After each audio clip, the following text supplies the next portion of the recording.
다 같이 일어나 찬양하심으로 2022년 3월 20일 사순절 셋째 주 예배를 시작하겠습니다. 오라 너희 모든 목마른 자들아 물로 나오라. 돈 없는 자도 오라. 너희는 와서 사 먹되 돈 없이 값 없이 와서 포도주와 젖을 사라. 너희가 어찌하여 양식이 아닌 것을 위하여 은을 달아주며 배부르게 하지 못할 것을 위하여 수고하느냐. 내게 듣고 들을지어다. 그리하면 너희가 좋은 것을 먹을 것이며 너희 자신들이 기름진 것으로 즐거움을 얻으리라. 아멘. 우리를 구원해 주신 하나님 아버지, 오늘도 주님의 은혜 안에 있게 하시니 감사를 드립니다. 예배하는 이 시간, 인간의 힘과 능력으로 해결할 수 없는 어려움 속에서도 우리를 지켜주시고 보호해 주시는 하나님을 믿고 의지하여 슬픔을 기쁨으로, 고난을 영광으로, 환난을 축복으로 바뀌게 하여 주시옵소서. 특별히 우리 대한민국을 축복해 주셔서 새 부대가 되는 복된 한 해가 되게 하여 주시옵소서. 오늘도 우리 예배를 받으시는 우리 주 예수 그리스도의 이름으로 기원하옵나이다. 오늘 말씀의 아멘. 제목은 이삭의 축복이에요. 이삭의 축복. 성경 말씀은 창세기 27장 1절에서 4절까지 있는 말씀. 저와 여러분들이 한 절씩 나누어 읽겠습니다. 제가 먼저 읽습니다.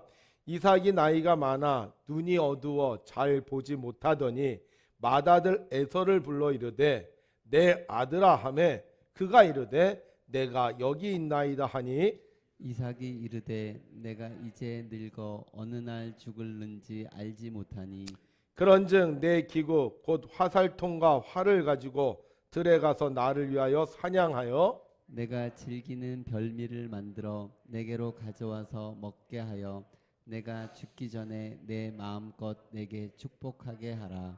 아멘.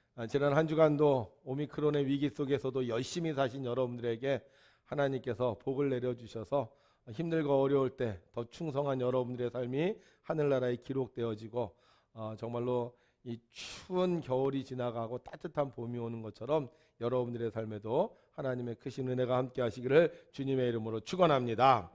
동물들이 모여서 회의를 하고 있었어요. 무슨 회의를 하고 있었냐 하면 이 코로나에 마스크를 어떻게 쓰는 게 잘 쓰는 거냐, 이런 회의를 하고 있었습니다. 어떻게 하는 게 이 마스크를 잘 쓰는 거야 라고 했더니 닭이요 대답을 합니다. 뭐라고 대답을 하냐면 꺾여 이렇게 대답을 하는 거예요. 그러니까 마스크를 어떻게 써야 된다? 근데 이거를 지금 잘 못 알아들었어요. 그래서 다시 물었습니다. 뭐라고? 어떻게 써야 된다고? 그랬더니만 옆에 있던 오리가 한마디 했어요. 뭐라고 했어요? 꽉! 네, 어떻게 마스크를 꽉 써야 된다는 거예요. 여러분, 동물들이 마스크를 쓸 때는 꼭 껴야 되고 꽉 써야 됩니다. 그런데 우리 신앙인은 예배할 때 어떻게 예배해야 되느냐? 하나님을 기뻐하면서 예배를 해야 돼요. 그래서 기뻐하는 사람은 하나님을 찬양합니다. 이렇게 찬양하죠. 할렐루야 할렐루야 할렐루야 할렐루야 할렐루야 할렐루야 할렐루야 할렐루야. 아멘. 어떻게 찬양 많이 하고 사세요? 요즘 이렇게 마스크를 쓰다 보니까요 사람들의 인상을 잘 모르겠어요. 그런데 그래도 어떤 분들은 이 눈으로 이렇게 웃는 인상을 내는 분들이 참 많더라고요. 저는 우리 백운교회 성도님들이 마스크를 썼지만 항상 미소를 지으셔서 여러분들이 찬양하는 그 마음이 눈으로 표현되고 이마로 표현되고 태도로 표현되어서 정말 세상을 밝게 했으면 좋은 여러분들이 되시기를 주님의 이름으로 부탁을 드립니다. 자, 우리 지난주에 말씀을 들었어요. 그 말씀의 제목이 뭐냐 하면 변화 이후의 삶이라는 제목이었습니다. 자, 그러면서 우리가 무슨 말씀을 들었냐 하면 예수님께서 높은 산에 올라가 변화되셔서 세상에 내려오셨는데 세상은 변화되지 않고 이 세상에 귀신 들린 아이가 있었다고 얘기를 했어요. 그래서 제자들이 아이를 고치지 못해서 이 아버지가 예수님께 데려오면서 뭐라고 얘기했냐면 하실 수 있거든 우리를 불쌍히 여기소서 이렇게 얘기를 했습니다. 이때 예수님께서 말씀하셨죠. 믿는 자에게는 능히 하지 못할 일이 없다. 그러자 이 말을 들은 아버지가 내가 믿나이다. 나의 믿음 없는 것을 도와주소서라고 고백을 했고 그 믿음의 고백대로 그의 귀신 들린 아들이 고침을 받았다는 말씀을 들었어요. 그러면서 제가 여러분들에게 말씀드리기를 내가 변화되었다고 해서 세상이 쉽게 변화되느냐? 그렇지 않다는 거예요. 그러나 그럼에도 불구하고 변화된 사람은 포기하지 말고 꾸준히 무슨 삶을 살아야 된다? 변화된 삶을 살아야 된다. 그래서 우리가 꾸준히 변화된 삶을 살면 세상은 반드시 변화된다는 말씀을 드렸습니다. 자, 그러면 우리가 꾸준히 변화된 삶을 살아야 되는데 언제까지 변화된 삶을 살아야 되느냐? 2022년도 새 부대가 되게 하소서. 그러니까 2022년도만 딱 변화된 삶을 사는 거냐? 아니면 내 주변에 있는 사람들이 변화된 삶을 살면 내가 할 일을 다 했다고 변화된 삶을 멈춰야 되는 거냐? 그게 아니라는 거죠. 변화된 삶을 사는데 언제까지 변화된 삶을 사느냐?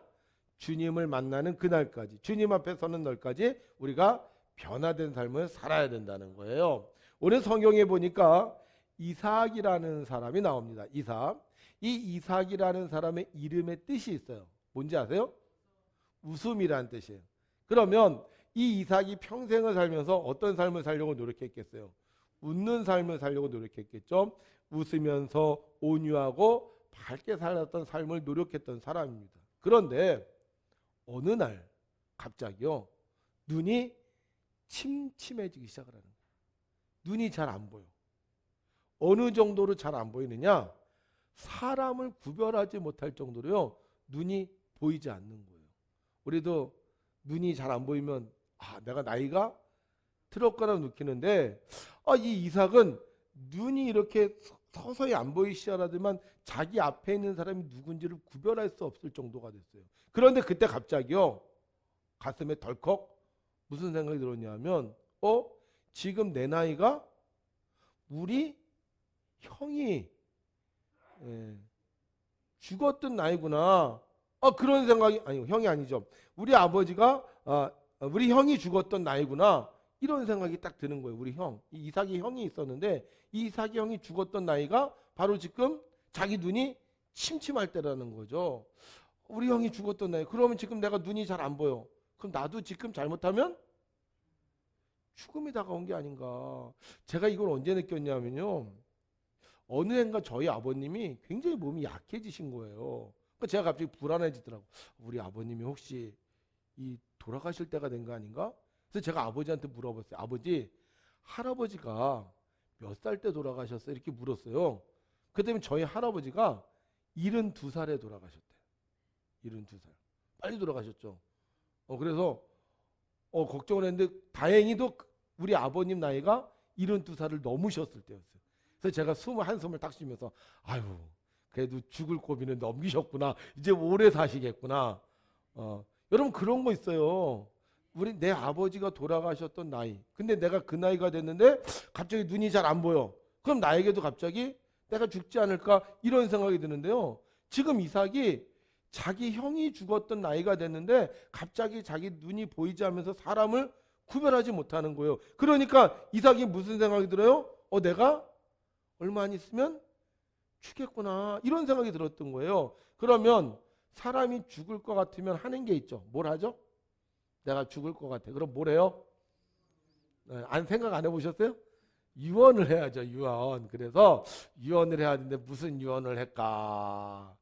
저도 이 말씀을 준비하면서 나도 나중에 죽게 되면 유언을 할 텐데 어떤 유언을 할까? 그래서 좀 유명한 위인들의 유언을 찾아봤어요. 옛날에 유명한 사람들 어떤 유언을 남겼을까? 자, 어떤 분이 이런 유언을 남겼더라고요. 황금을 보기를 돌같이 하라. 누가 그랬죠? 최영 장군이 이런 말 했잖아요. 또 이런 말도 남기신 분이 있어요. 나의 죽음을 적에게 알리지 마라. 이순신 장군이 남겼어요. 자, 이거는 누가 했는지 잘 알아맞혀 보세요. 어린이를 두고 가니 잘 부탁하오. 엄마, 아니요, 소파 방정환 선생님이 이 말씀을 남겼대요. 또 이런 말씀을 남긴 분도 있어요. 내 몸은 묻지 말고 뼈를 생물 표본으로 만들어 학생들이 만지며 공부하게 하라. 유명한 분이에요. 남강 이승훈 선생님. 또 이런 유언을 남긴 분도 있어요. 공을 던지고 싶다. 누굴 것 같아요? 야구 선수인데 최동원 야구 선수가 죽으면서 공을 던지고 싶다. 이런 유언을 남긴 분도 있어요. 모든 재산을 공익재단에 기부하라. 유한양행의 유일한 박상이. 그래서 사람들에게 물어봤습니다. 여러분들은 가장 듣고 싶은 가장 여러분들이 다른 사람들에게 남기고 싶은 유언이 뭡니까? 아니 다른 사람들이 여러분들에게 하는 말이 뭡니까? 있잖아요. 우리가 나는 유언을 남겼는데 사람들이 저 사람 어떻다 이렇게 듣고 싶은 말이 뭡니까? 그랬더니 사람들이 1등을 차지한 말이 있어요. 그게 뭐냐면 그분 시체가 살아났다. 이 말을 늘 듣고 싶은다는 거예요. 어떻게 보면 유언은 자기 인생의 마지막 철학이라고 생각해요. 내가 살면서 가장 소중하게 여겼던 거, 가장 귀중하게 여겼던 거, 이것을 말하는 게 유언인데요.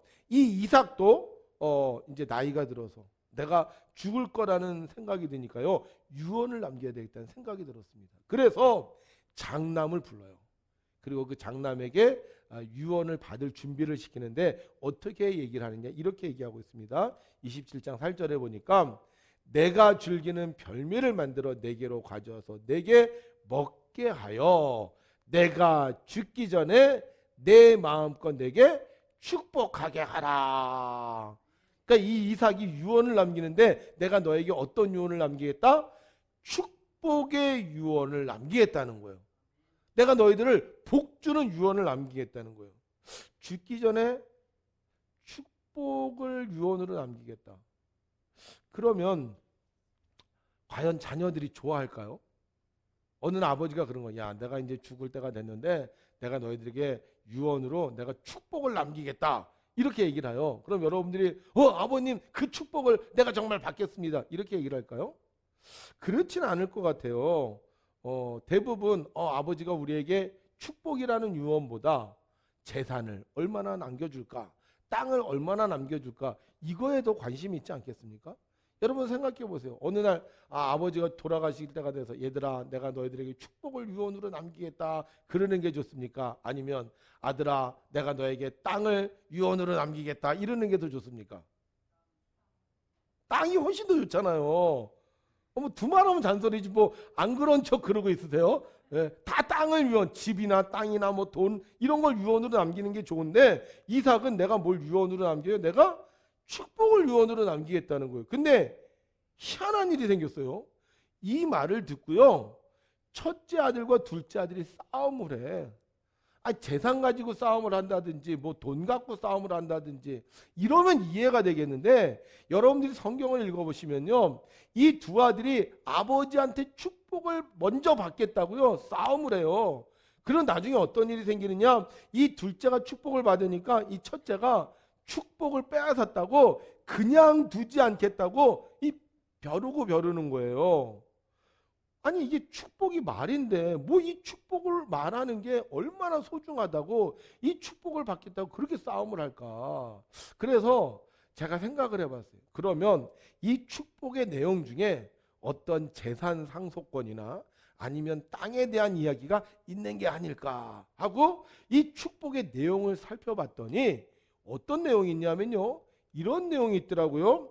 하나님은 하늘의 이슬과 땅의 기름짐이며 풍성한 곡식과 포도주를 내게 주시기를 원하노라. 만민이 너를 섬기고 열국이 내게 굴복하리니 내가 형제들의 주가 되고 내 어머니 아들들이 내게 굴복하며 너를 저주하는 자는 저주를 받고 너를 축복하는 자는 복을 받기를 원하노라. 땅에 대한 내용이 있어요, 없어요? 재산에 대한 내용이 있어요, 없어요? 없어요. 여기에는 순전히 무슨 내용밖에 없어요. 정말 말 그대로 축복이에요. 하나님이 너를 축복하실 거다. 너를 저주하는 자에게는 저주하고 너를 축복하는 자에게는 축복할 거다. 이 내용밖에 없는 거예요. 그런데 희한한 건 이 이삭이 죽으면서 내가 가장 중요한 거, 가장 소중한 거 자녀들한테 주는데 뭘 줘? 축복을 주고요. 이 자녀들도요, 가장 소중한 거, 가장 중요한 거 받는데 뭘 받아요? 축복을 받겠다는 거예요. 아니 왜 이 축복이 이렇게 소중할까? 성경에 보니까 이렇게 기록되어 있어요. 그들은 이같이 내 이름으로 이스라엘 자손에게 축복할지니 내가 그들에게 복을 주리라. 아멘. 그러니까 하나님이 복을 주는데 뭐 할 때 복을 준다? 축복을 할 때 복을 준다는 거예요. 축복을 할 때 땅도 주고 재산도 주고 뭐 명예도 주고 권세도 주고 하여간 필요한 모든 것들을 축복할 때 준다는 거예요. 믿습니까 여러분? 그러면 왜 하나님은 우리가 축복할 때 복을 주실까? 하나님이요 사람을 만드셨어요. 근데 성경에 보니까 이렇게 기록되어 있어요. 하나님이 자기 형상 곧 하나님의 형상대로 사람을 창조하시되 남자와 여자를 창조하시고 하나님이 그들에게 뭘 줬다?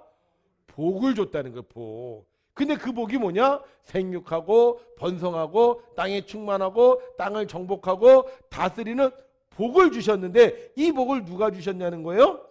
하나님이 주셨다는 거예요. 그런데 하나님이 만든 인간은 누구의 형상을 닮았다? 하나님의 형상을 닮았다는 거예요. 하나님의 형상을 닮은 인간, 하나님의 형상을 닮은 인간들은 누구를 따라하게 됐어요? 하나님을 따라하게 됐어요. 제가 보니까요 신기하더라고. 경상도 부모님을 둔 자녀들은 경상도 말투를 써요. 충청도 부모님을 둔 사람은 충청도 말투를 써요. 서울 부모님을 둔 사람은 서울 말투를 써요. 희한하더라고요. 그러면 하나님의 형상을 닮은 사람들은 누구를 따라서 하겠어요? 하나님을 따라서 하는 거예요. 그런데 하나님이 무슨 일을 하셨어요? 세상을 만드시고 사랑을 만드시고 하나님이 하신 일? 복을 줬다는 거예요. 복을 줬다는 거예요.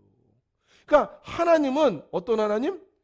복이 하시는, 복 주시는 하나님이에요. 그렇다면 하나님을 닮은 사람들은 뭐 하는 사람이에요?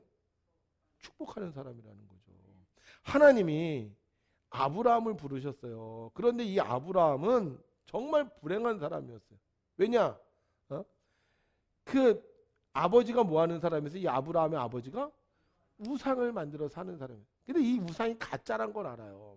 가짜인데 그 가짜를 팔면서 그걸로 돈을 벌어. 그리고 자기의 형도 살다가 죽었고 75세가 되도록 너무나도 힘들고 어려운 삶을 살았어요. 혈육이 없었어요. 그리고 결국 그 땅에서 살지 못하고 어떻게 돼요? 다른 땅으로 이주해서 사는 불행한 사람이었어요. 근데 어느 날 하나님께서 이 아브라함을 부르시잖아요. 너 본토 친척 아비 집을 떠나 내가 내게 지시하는 땅으로 가라. 내가 너에게 뭘 주겠다? 복 주겠다. 그런데 이 말을 아브라함이 어떻게 했다? 믿었다는 거예요. 믿었다는 거예요. 그래서 우리는 아브라함을 믿음의 조상이라고 합니다. 이 얘기는 뭐예요? 하나님께서 내게 복 주시는 것을 믿었다는 거예요. 여러분들 좀 전에 아까 이삭이 복을 주죠? 근데 그 이삭이 복 준 내용이 뭐예요? 자기 아버지가 하나님께 받았던 축복의 내용이었던 거예요.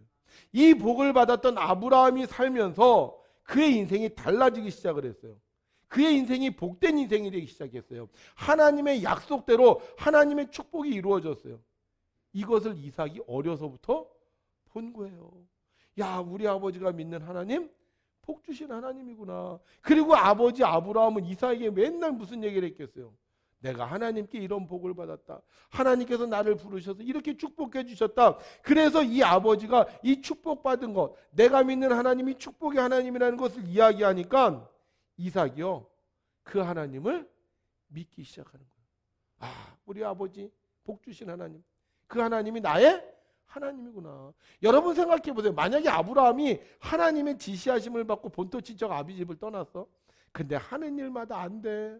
예? 맨날 싸움박질해. 어려움이 생겨. 가족은 불안해. 그러면 하나님을 믿겠습니까? 안 믿겠습니까? 못 믿죠. 그런데 이 아브라함이 하나님을 믿은 믿음의 조상이 돼서 하나님의 말씀에 순종한 복을 받는 것을 이삭이 봤으니까 이삭이 나도 하나님을 잘 믿어야 되겠구나. 나도 하나님의 자녀구나 하는 생각이 들었던 거예요. 그래서 그 아버지의 뒤를 따라 믿음의 삶을 살았는데 놀라운 건요, 이 이삭도 자기 아브라함보다 더 많은 축복을 받습니다. 얼마나 축복을 많이 받았느냐? 성경에 보니까요, 이 아브라함이 받은 축복이 몇 배라 그랬어요? 이삭이 받은 축복이 몇 배라고요? 100배라 그래요. 100배. 100배라니까요. 뭐 여러분들이 별로 감동을 안 하는 것 같아. 100배의 축복이 어느 정도냐? 내가 땅을 100평을 샀어. 100평. 근데 하나님께서 내게 100배의 축복을 주셨어. 그럼 몇 평이 되는 거예요? 이런 복 받아봤어요? 내가요 집을 샀어. 1억을 주고 집을 샀어. 근데 하나님께서 100배의 축복을 주셨어. 그러면 1억짜리 집이 몇 억짜리 집이 된 거예요? 계산이 안 되죠. 이런 거 뭐. 이런 복을 받아봐요. 근데 이삭이 그런 복을 받았다니까요. 100배의 축복을 받았어요. 그뿐만이 아니었어요. 하는 일마다 잘 되게 해주셨어요. 농사를 지면 농사가 잘 되고 물을 파면 물이 솟아나와. 게다가 아내도 얼마나 아름다운지. 이 이삭은요 하나님의 복을 무진장 많이 받은 사람이었어요. 누구의 자녀니까? 하나님의 자녀니까요. 그러니까 자기 아버지가 믿었던 그 하나님의 축복을 자기도 받았으니까 이삭이 뭐 하는 거예요? 살면서 축복하는 거예요. 축복. 이삭이 하나님의 자녀가 아니요. 나 하나님하고 상관없어. 그렇다면 축복 못하죠. 그런데 우리 아버지가 하나님의 자녀가 돼서 복을 받았고 나도 하나님의 자녀가 돼서 복을 받았으니까 나도 뭐 하는 사람이 되는 거예요? 축복하는 사람이 되는 거예요. 우리가 변해야 돼요. 말도 변하고 표정도 변하고 태도도 변하고 행동도 변하고 습관도 변해야 되는데 어떻게 변해야 되느냐? 하나님의 형상을 닮은 축복하는 사람으로 변해야 되는 거예요. 그래서 우리가 축복을 하면 그 축복이 이루어진다. 믿습니까 여러분? 여러분들이 축복하면 이루어집니까? 그래서 이것을 믿는 사람은 축복을 하는 거고요. 이걸 못 믿는 사람은 축복을 못하는 거예요. 근데 이삭은 내가 하나님의 자녀야. 우리 아버지도 복을 받았고 나들도 복을 받았어. 이걸 믿으니까 어떻게 해요? 마지막 순간에 얘들아 내가 죽기 전에 너희들을 축복하겠다. 이걸 못 믿으면 얘기를 못하죠. 근데 이 아브라함이 또 이삭이 이 대대로 이 축복을 받은 이 하나님을 믿으니까 내가 너희들에게 가장 소중한 거 줄 테니까 내가 너희들한테 가장 귀한 것을 주는데 그게 뭐냐? 내가 바로 축복이라는 거예요. 그런데요 여러분 이 축복에는 놀라운 법칙이 하나 있습니다. 여러분 이걸 잘 아셔야 돼요. 함께 읽죠. 시작. 스스로 속이지 말라. 하나님은 업신여김을 받지 아니하시나니 사람이 무엇으로 심든지 그대로 거두리라. 아멘. 자, 사람이 무엇으로 심든지 어떻게 된다? 그대로 거둔다는 거예요. 내가 축복을 심으면 축복이 맺혀지는 거고 내가 저주를 심으면 저주가 맺혀지는 거예요. 자, 이 이삭이 복을 받았어요. 그래서 이삭이요 그 축복을 자기 자녀들에게 심어요. 그런데 문제가 생겼어요. 문제가. 이 자녀들이요 축복을 받을 만한 사람이 못 돼요. 여러분들 보세요. 야곱이 축복을 받을 만한 사람입니까? 아니죠. 왜 아니에요? 이 야곱이 뭐 했어? 지금 아버지를 속였어요. 아버지를 속였어요. 그러니까 이 야곱은 축복을 받을 만한 사람이 지금 못 되는 거예요. 그러면 에서가 축복을 받을 만한 사람이 돼요? 에서요 축복을 받을 만한 사람이 못 돼요. 왜 못 되느냐? 자기 동생 그 야곱이 축복을 받고 나서요 에서가 결심을 합니다. 뭐라고 결심을 하느냐? 아버지가 죽을 때가 가까웠은즉 내가 내 아우 야곱을 죽이리라. 지금 어떻게 됐어요? 이 이삭은 축복을 했는데 축복을 받았던 아들은 거짓말로 축복을 받아갖고 도망가게 되고요. 축복을 받지 못했던 첫째 아들은 이 축복을 받지 못한 대신에 그 둘째 자기 형제를 죽이려고 해요. 그러니까 이삭이 축복을 했어도 그 축복이 돌아와요? 그들에게 가요? 안 가요? 그들에게 못 가는 거예요. 그런데 놀라운 것은 이 축복이요 사라진 게 아니야. 이 축복이 어떻게 다시 누구에게? 이삭에게 돌아와요. 축복한 사람에게 돌아와요. 어떻게 돌아오느냐? 여러분 이 이삭이 죽으려고 했을 때 나이가 137세였습니다. 137세. 자기만 아는 게 아니야. 자기 아들도 알아요. 우리 아버지가 돌아가실 때가 됐구나. 이걸 알아요. 그러니까 지금 병색이 굉장히 짙어진 거야. 그런데 이 이삭이 몇 살에 죽느냐? 몇 살에 죽는지 아세요? 180세에 죽습니다. 몇 년을 더 살았어? 예? 43년을 더 살았어요.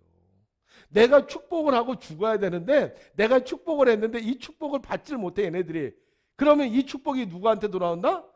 나한테 돌아온다는 거예요. 그래서요 43년을 더 살았어요. 그러면 43년 동안 힘들고 어렵게 살았느냐? 그렇지 않아요. 이 이삭이 157세가 되었을 때 축복을 하고 20년이 지났을 때 야곱이 돌아옵니다. 그런데 놀라운 건 그 축복을 받을 만한 그릇이 아니었던 이 야곱이 20년 만에 돌아오는데 부자가 돼서 돌아와. 부자가. 손자가 몇 명? 12명. 손자 12명을 데리고 돌아와요. 자, 그리고 그때 그 축복을 빼앗겼던 자기의 첫째 아들 에서가 가난했어요? 아니, 에서도 부자가 됐어요. 놀라운 건 내가 축복을 했는데 그 축복을 받지 못해서 내가 더 살았거든요. 근데 20년이 지났을 때 내 두 아들이 다 복을 받아서 거부가 된 거예요. 그러면 거부가 된 아들들이 아버지를 무시했을까? 그렇지 않겠죠. 아버지를 잘 돌봤어요. 어떻게 하냐면 성경에 보게 되면 이 아버지가 돌아가실 때 에서와 야곱이 아버지의 장사를 치릅니다. 형제가 돌아와서 화해하고 잘 살게 되고 그 다음에 장사를 치르고요. 여러분 축복은 그런 거예요. 축복을 하는 사람은 축복을 받게 되어 있는 거예요. 그래서 너를 축복하는 자에게 하나님께서 뭘 주신다? 복을 주시는 거예요. 그래서 우리가 변해야 되는데 어떤 사람으로 변해야 된다? 축복하는 사람으로 변해야 되는 거예요. 1970년도 의정부에 홀로 사시던 권사님이 계셨습니다. 그런데 어느 날 밤 문이 열리는 소리가 들리는 거예요. 그래서 이 권사님이 아유 누가 왔지 하고 문을 딱 열고 나갔는데 웬 남자가 칼을 들고 서 있는 거예요. 손 들어! 누구예요? 강도가 온 거예요. 깜짝 놀라서 이 권사님 손을 딱 들었습니다. 벌벌 떨면서 아이고 어떻게 해야 되나 어떻게 해야 하나 하고 있는데 강도가 칼을 딱 목에 들이대면서 돈 내놔! 그러는 것이었습니다. 근데 이 권사님이 자기도 모르는 상태에서 그냥 이 뭔 예색을 할까 막 이러고 있다가 돈 내놔 딱 그런 소리를 듣군요. 자기도 모르게 기도를 했어요. 하나님 아버지 이 사람에게 좀 복을 주세요. 축복 기도를 한 거예요. 이 강도가 그 소리를 듣고 좀 멍하게 서 있다가 정신을 바짝 차리고 다시 돈 내놓으라고 해서요. 장롱에 있는 돈을 다 이렇게 끄집어 줬습니다. 그러면 이 강도가 이 권사님을 갖다가 이불 속으로 확 집어넣고 절대 아무 소리 하지 말고 있어. 그러고 있었던 거예요. 그러니까 이 권사님이 그 이불 속에 들어가서 얼마나 무서웠겠어요. 그래서 벌벌 떨면서 기도를 하기 시작하는데 무슨 기도를 했겠어요. 할머니 저 강도 아니지 할머니가 아니지 내가 막 떨리는데 저 강도가 저거 망하게 해주세요. 잡히게 해주세요. 이런 기도 못하잖아요. 괜히 그런 기도했다가 뭔 일을 당할지 모르니까. 그래서 이분이 그냥 아까 자기가 했던 아유 저 강도가 좀 잘 살게 해서 다시는 도둑질하지 않게 해주시고 저 강도를 하나님 구원해 주세요. 막 이렇게 기도를 했어요. 그러다 보니까 좀 조용해진 거예요.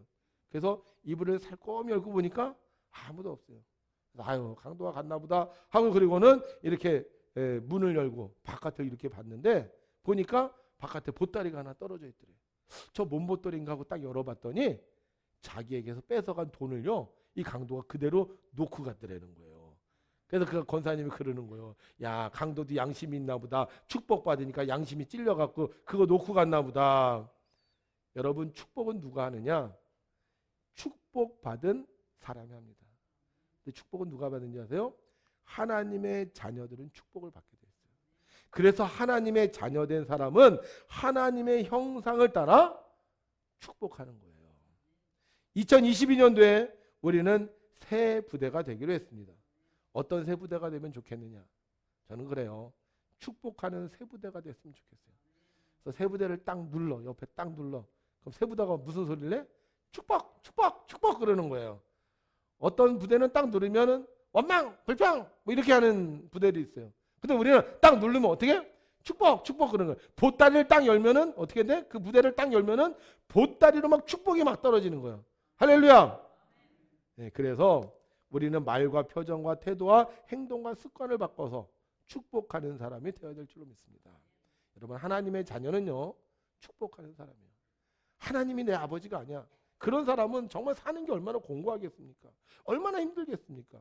날 도와줄 사람도 없고 내가 믿을 사람도 없어. 그래서 불평과 원망을 할 수 있어요. 그런데 하나님의 자녀는 하나님이 우리를 사랑하시고 하나님께서 우리에게 복 주시는 걸 알기에 우리는 어디서나 축복하는 삶을 사는 겁니다.